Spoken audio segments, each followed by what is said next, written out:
Self-Development LETV. After middle age, bad diet is to blame for broken blood vessels. Tips for a healthy life.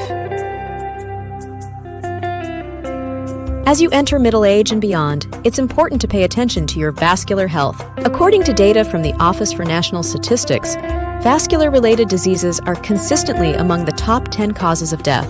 Heart disease and cerebrovascular disease in particular are responsible for many deaths, while diabetes and hypertensive conditions are also strongly linked to vascular health. These facts remind us of the importance of lifestyle improvements in middle age and beyond. According to statistics, Korea's statistical results of causes of death, vascular-related diseases dominated the top 10 leading causes of death in Korea in 2022. These include heart disease, No. 2, cerebrovascular disease, No. 5, diabetes, number 8, and hypertensive disease, No. 9. Even the number 1 killer, cancer, often starts with high blood pressure and diabetes. In the end, protecting your blood vessels can reduce your risk of death. In terms of causes of death, heart disease accounted for 33 to 7 to 15 deaths, 2022, or 9% of all deaths, and cerebrovascular disease accounted for 6.8%, 25/4/20. Nearly 60,000 people died from heart and cerebrovascular disease alone. Diabetes, a disease that destroys blood vessels as a sequela, killed 3.0% of people, and hypertension killed 2.1%. We have entered the age of the vascular disease epidemic. The problem is that it's only getting worse. By 2050, when people aged 50 to 60 are expected to reach 70 to 80, there will be 350,000 new strokes every year. We need to start making lifestyle changes as early as midlife. The accumulation of triglycerides and cholesterol in the blood vessels begins to cause them to become diseased. The narrowing and hardening of the blood vessels, atherosclerosis, prevents the blood from flowing smoothly. If the blood vessels in the heart are completely blocked, it's a myocardial infarction. If the blood vessels in the brain are blocked, it's a cerebral infarction. And if they burst, it's a cerebral hemorrhage. All are often caused by high blood pressure, diabetes, and high cholesterol, dyslipidemia. It is important to start preventing and managing these diseases at an early stage.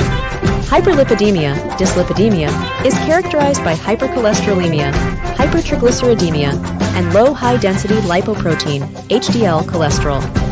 There are two main causes of dyslipidemia. The first is hyperlipidemia, which is caused by a high-fat, high-carbohydrate diet, lack of exercise, heredity, and genetics. The second is hyperlipidemia, which is caused by underlying conditions such as hypothyroidism, chronic liver disease, nephrotic syndrome, pregnancy, and medications. To prevent and treat dyslipidemia, overeating, excessive calorie intake should be avoided.